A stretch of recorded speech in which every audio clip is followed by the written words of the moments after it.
Yes, people! It's not even a wrestling show, it's the Midnight Chat Attack. Look at that shit! Oh, wow, it's amazing! And it's not even Saturday. It's not. Oh, look at that! Hovig, oh, what? You're not around from these parts. You're not from these parts at all, sir. But here's the thing, is I deleted the freaking intro. So...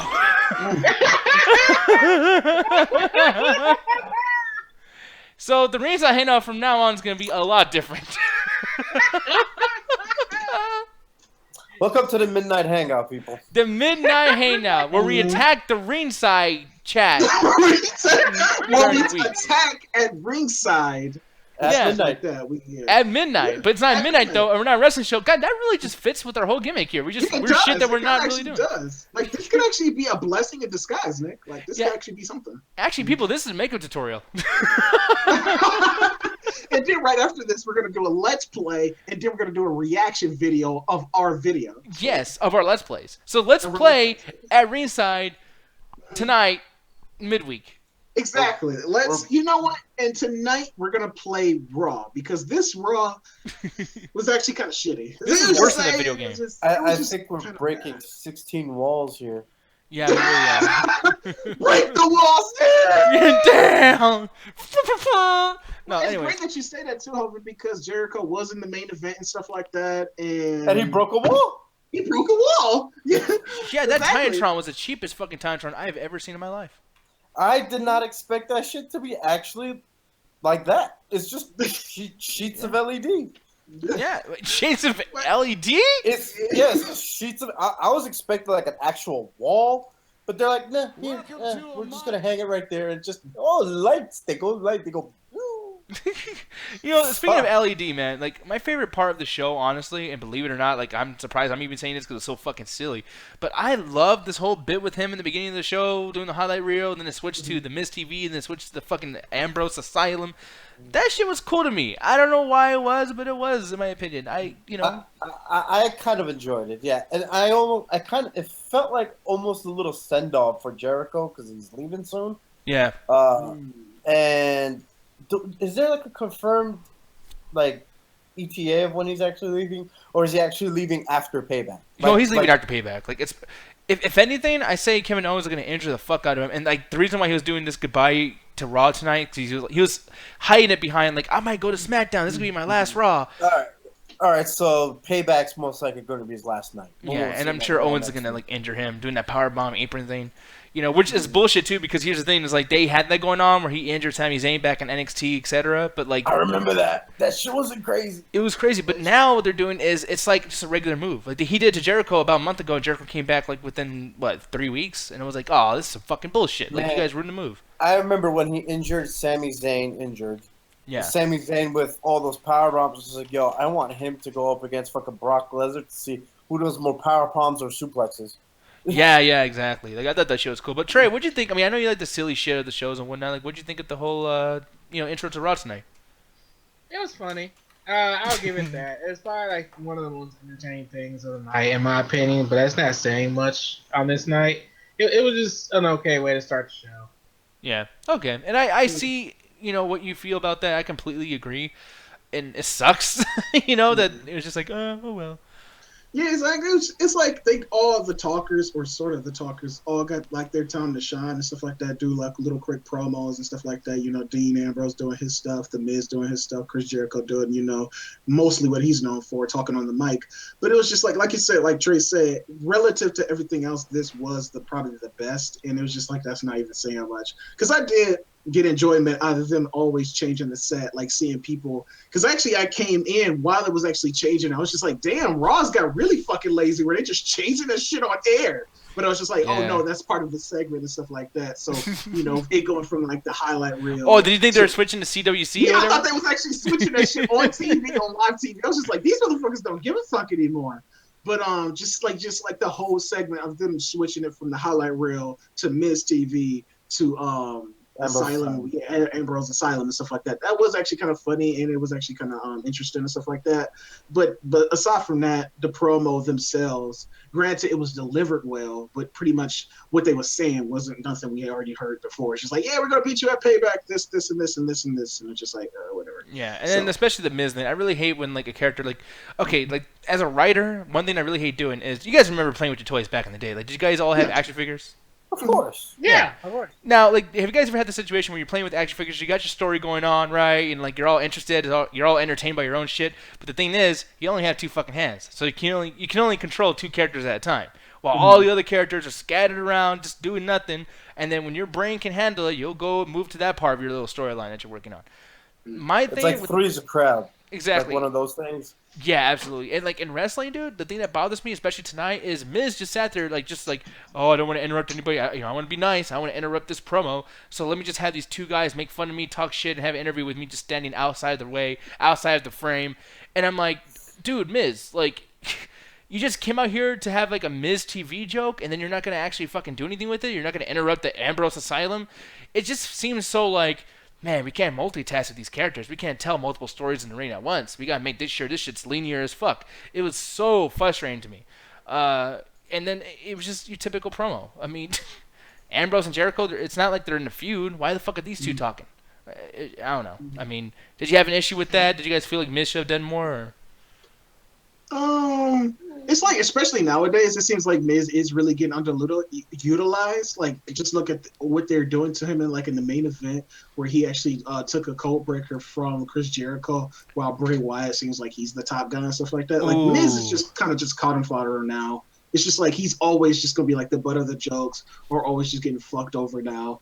Even like considering that with his intercontinental title run was kind of like one of the best in the company for a while. That was like the most entertaining thing, and then him just being WWE champion. It's just, we always say this, but it's just really sad to just see how far the Miz has fallen. Like, holy shit. Now, what do you guys think of the Bray Wyatt situation too? Like, I'm gonna start with you, Hovig. What do you think of the Bray Wyatt thing, him showing up, because he is part of Raw, so it makes sense that he's like involved in this storyline.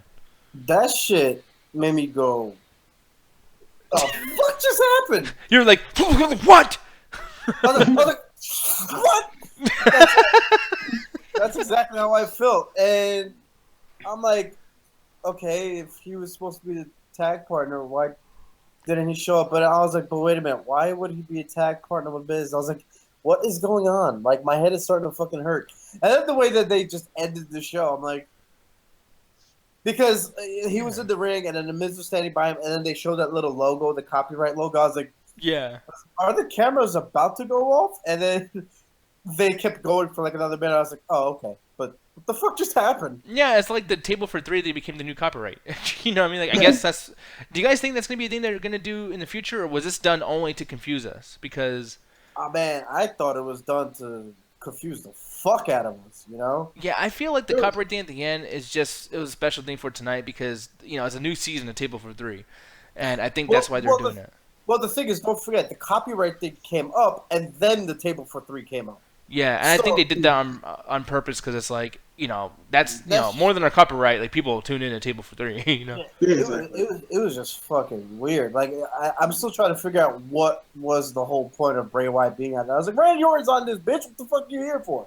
Yeah, exactly. It's kind of like wait till you close one door before you open up another one. It's just like they already know. Like, this is kind of signaling like that Bray Wyatt is gonna lose at fucking Payback because he's already in a quote unquote another rivalry or whatever the fuck is going on. So it's just like, what the hell is happening that you just throw him into something already? And hey, he didn't finish that order. And considering the exact same night tonight, he delivered a promo to Randy Orton. So I'm just like, what the fuck is happening? So it's just like, it's just really weird and like mixed messages. And I think there's a void with Brock Lesnar having the title, and they're like, you know what, we need to have Bray Wyatt do something. Like, I wouldn't be surprised if Bray Wyatt wins on Sunday because no one's expecting him to win because SmackDown needs a belt. Yeah.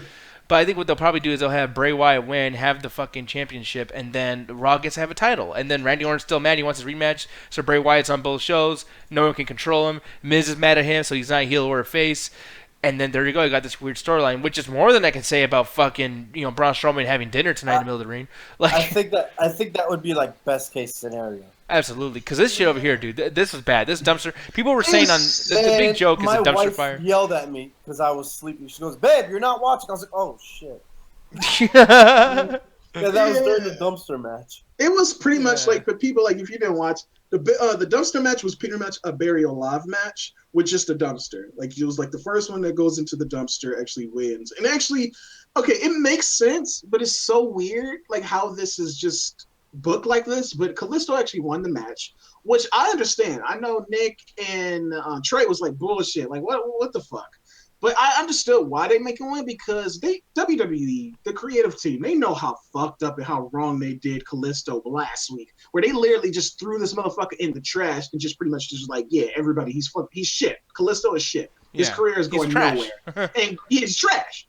And they pretty much it's kind of fucked up because they're still making a mockery of his career by having this match. But at least he won it to make him look somewhat strong. But then you fuck it up because you make Braun Strowman just pretty much lock him, almost try to kill the fucking guy at the end of the match, and pretty much push his career off the fucking stage like Zack Ryder. So it's just like, it's gone. Yeah, does it's anyone like, ever it's survive really... from this? Like, I know this killed like the whole build-up with Cactus Jack and Chainsaw Charlie back in the day when they had the whole fucking Road Dogg and Billy Gunn throw him off the cage or off the stage, and like that happens a lot. Like every time they do this with somebody, it always ends up where the person that's in the dumpster. It's like, yeah, that's a metaphor. You're trash, and we throw you off the fucking stage. No, like every time we see somebody get pushed off the stage, like we like, it's literally called the Zack Ryder now. Like, that motherfucker was in that wheelchair. They literally not only pushed him off the stage, but his fucking career. Because Zack Ryder has not been able to bounce back since that shit. So it's just like Kalisto, I see the same thing fucking happening where they just literally probably don't have nothing to do with Kalisto.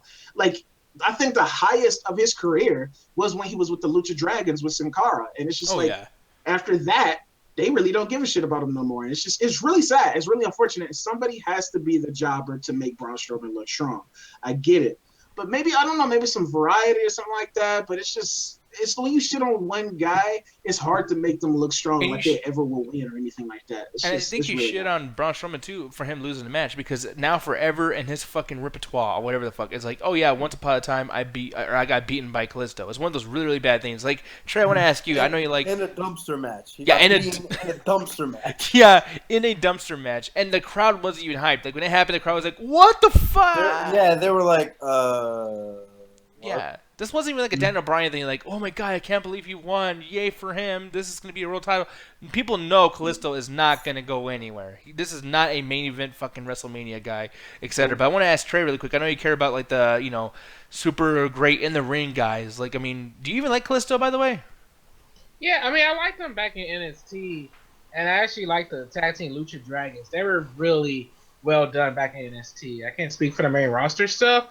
As they've separated, though, it's just kind of blah, with both of them, especially Kalisto. Like, I mean, Sin Cara, he recently reinvented himself again on the live show, but Kalisto is like, I'm not really seeing what they're doing here on Raw.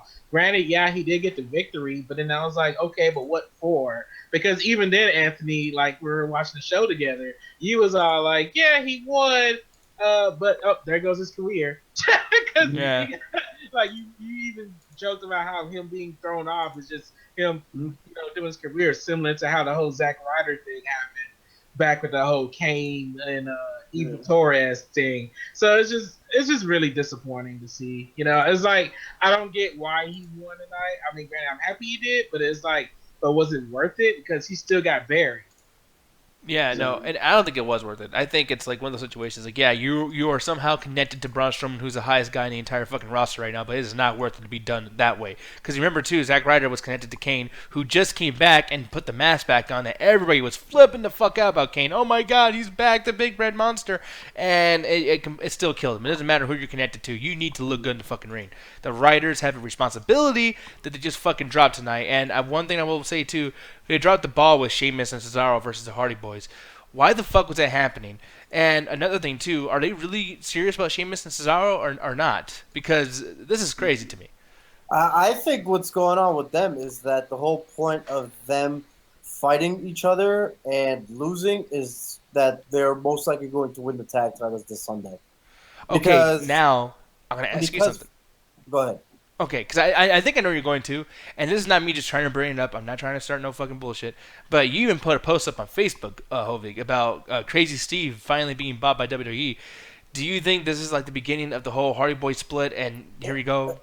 I definitely think it's the beginning of the Broken Hardys finally making their way to Raw, because apparently that there's WWE is going to throw out a deal to Anthem, buy out the whole gimmick and everything like that. So when I posted it, Trey even commented it, and I even commented back saying that I honestly think that there might be a possibility that Crazy Steve might come to Raw, and they might put him with Bray Wyatt and put them up against the Hardy Boys, only because they're probably going to do almost what they did at TNA. Because I think it was when they lost the tag titles at TNA when they slowly started doing the whole broken gimmick.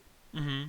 So I think that's why they have the tag titles right now, is so they can lose it and then start segueing the whole broken gimmick into it, and then Crazy Steve being with Decay at the time and doing like all their feuds with the Hardys at the time, it's probably going to be a big segue into finally bringing the Hardys back to. Because I even read an article that I think it was Dave Meltzer or somebody who said it, that even the WWE knows that the the Hardy Boys, like the Attitude Era, all these guys, they have their time. Yeah. But at this point right now, it's like we know who they are. It's not going to stay the way that it should be, like throughout their entire time here. So they're going to need to bring the whole Broken Hardy thing, the gimmick, because that's what everybody really wants. Exactly. Yeah, and I completely agree with that. And the one thing I want to bring up too, well, actually, we'll just bring up the rest during our actual ratings because honestly, at this point, I mean, I don't want the show to be too long because for one, this episode of Raw does not deserve the show to be that fucking long. I got work to do. I'm tired, and fuck this show up the ass because I'm gonna give my rating first, unless you want to go first, Anthony, because I know you've been holding up some anger since we fucking watched this shit earlier. You go first. I'll go after you. But... Okay, because this is a 1 out of 5. Fucking hardcore 1 out of 5. Because I gotta tell you, the reason why there's still a 1, I love that intro, and the intro was so just comedy, like just nothing but stupid comedy, and it led to nothing. But this is one of the things that me and Trey argue about, that I guess he's right on this, is sometimes you just need to be entertained. Who gives a fuck about the future? Just make me happy right now. And I think the beginning did that for me. But yeah, it's definitely 1 out of 5. The whole Enzo and Cass thing, apparently Enzo... Yeah, some bullshit. But he, he got injured or beat up before the 6-man tag team match. That shit was a little silly to me. Like, no one gives a fuck about Enzo, and dude, stop injuring the guy. Just write him off. Make him be a manager. Why you gotta keep giving him a reason not to wrestle? Because you don't want to see us or let us see how bad he is? Like, what the fuck? Dana Brooke versus Alicia Fox. She's great, but she's still being used wrong. You finally give her a chance to be in the fucking ring to win a match or two or something, and she loses against Dana Brooke, who people forgot even fucking existed. What the fuck? Stupid. And then you got... and then Emma coming out of nowhere and giving her a hug. Yeah. Oh, my God, dude. And then fucking... more Mickey James, Sasha Banks, Bailey bullshit. That fucking promo with Alexa Bliss and everybody. That was the most roughest fucking thing. That shit was awful. And I love Alexa Bliss. But that 3-way of dialogue was so fucking horrendous. I couldn't stand this shit. Payback is in your hometown? Oh. Yeah. Does that mean your dad's going to be there? Oh, Sam.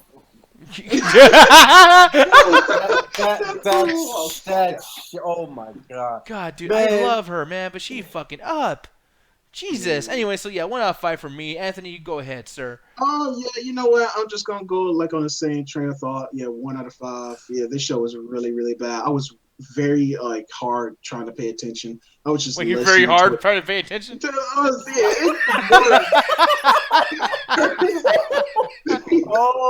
Hard trying to pay attention. Oh man, hard trying to pay attention, but it was just like really. I think he finished after that Divas bit. No, but go ahead. It was really difficult to try to pay attention with certain of these segments and stuff like that. The only thing that wrestling wise that was slightly entertaining was that triple threat match, the tag team match with Cass, Seth Rollins, and Finn Balor versus Samoa Joe in the club. That was actually not too bad. Like some of the wrestling that I did see, I was just like, okay, y'all guys are putting on the show. This is actually not bad. But all the promos were kind of bad tonight.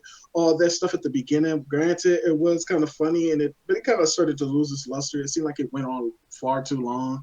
The main event, Chris Jericho being I guess it makes sense, but it's just really weird seeing Chris Jericho and those other guys in the main event. The Miz being the main event. And I guess he deserves it, which is kind of funny because he is the Miz, but it's just like you don't use him too much. And Bray Wyatt coming there, it's mixed messages, like I said, with him being in the Randy Orton storyline, and that's really not even finished, considering that, he's about to get in this other rivalry, which hopefully they explain next week why he even tapped Dean Ambrose and what the fuck is going on with this. So it's already echoing that he's going to lose at Payback. So it's just kind of like, yeah, he's going to fucking lose.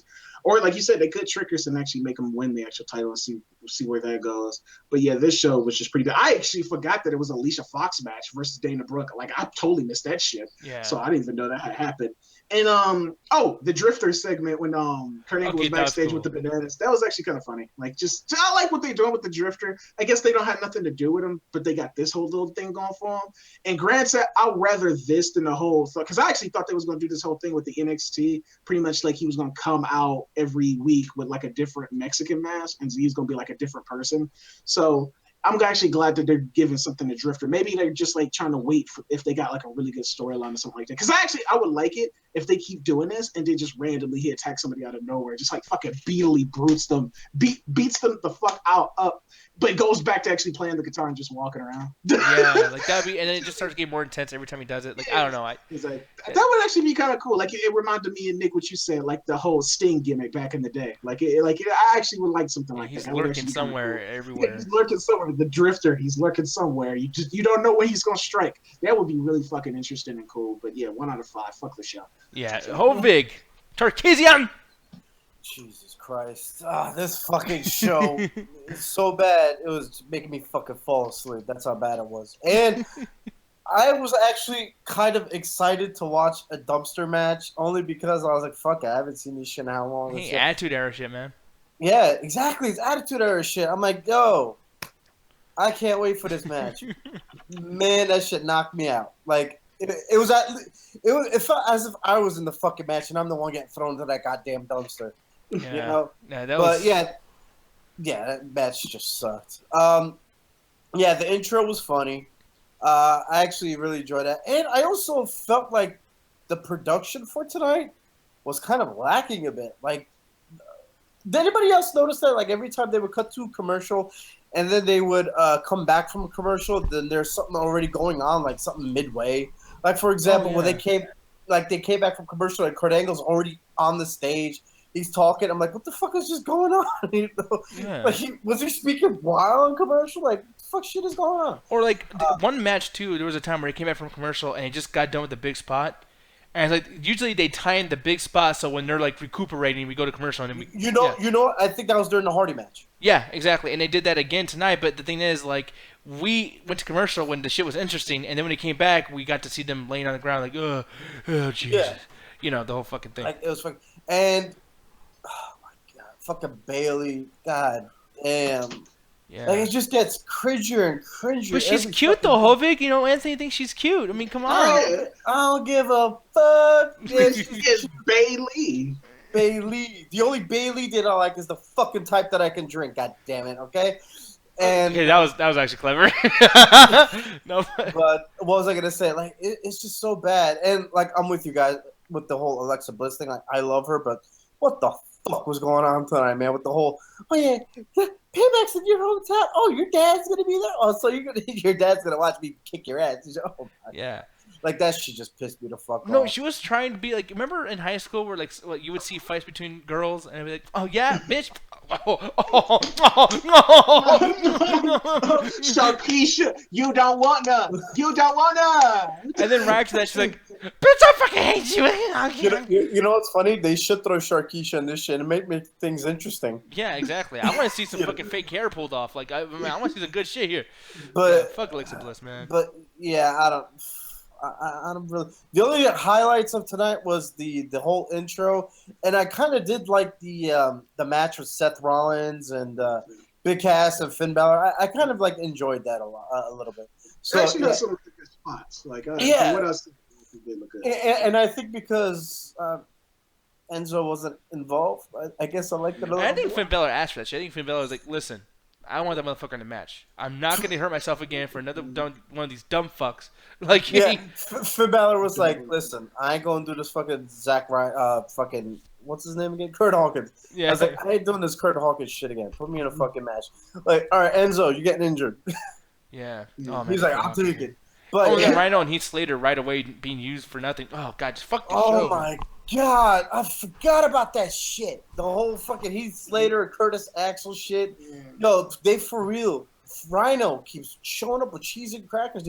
Is this what Rhino's legendary ECW career came to? Is fucking cheese and crackers? Yeah. Oh, and Trey left. That's a, What it's- about they're the zesty kind though? They're the zesty kind of crack. God, man, 0.5 out of 5, man. 0.5 out of 5. Man, Good fuck lord. this shit. Now, Trey Cooper, you were here, and I know you didn't like Raw tonight because, for one, it's red, and it's not blue, and it also sucked. No, but Trey, what'd you think, man? Go ahead and give your review, son. I'm not mad. It was just a 0 out of 5 to me. I will give it a 0.5, but it was like, wait, why am I just giving it a 0.5 just for a couple of things? But I'm gonna give it a 0, like 0 out of 5. I just did not care less. Anthony can tell you because we watched it together, and I was just like, man, I just don't care about this. Like, what was there to care about? There was really no. And then apparently the pay-per-view's this Sunday, Yeah. right? Like, Oh man, what a go home show. right? Like, Yeah. I just did not care about anything that happened tonight. Like, not a single thing. Like, Kalisto got, granted he won, but he still got buried. How many times did we got to see Jack Gallagher in some match? Like, I just did not care. Matt Hardy and Sheamus Cesaro, like, we get it. Like, shake hands, ha ha ha. Dana Brooke, Alicia Fox, fuck all that. Seth Rollins, man, his new finisher is causing controversy right now because I've been looking on the internet because he stole Kenny Omega's move. Granted, like, nothing in wrestling is really original nowadays, but he pretty much did the Rain V-Trigger, which is like Kenny Omega's reversal on the Rainmaker of Okada's, where Okada normally grabs your arm and he hits you with the elbow. That's the Rainmaker, but Kenny Omega reversed it and actually hit his move, which is when he hits you in the knee and the head, and that's the V-Trigger, and apparently Seth Rollins made that his new finisher, so that's causing some controversy right now. Well, that could be his new gimmicks that he just steals other people's finishers. I mean, like the ghetto stomp, the fucking pedigree, the fucking that kick thing. Well, which is hilarious if he does that. That's also Kenny Omega's gimmick. But so that would cause even more controversy with that. So yeah, I mean, I guess I see why people are upset about it because Kenny Omega's known for doing that, and it was such an awesome markout moment when Kenny Omega did do that. But we'll see if Seth Rollins makes that his move for real. But right now, Kenny Omega's not a happy camper about that. Man, that Sasha Banks and Alyssa Beth match did not need to happen. Like, that whole in-ring thing didn't even need to happen. Man, fuck that Apollo Crews, Titus O'Neil shit. I just, fuck it.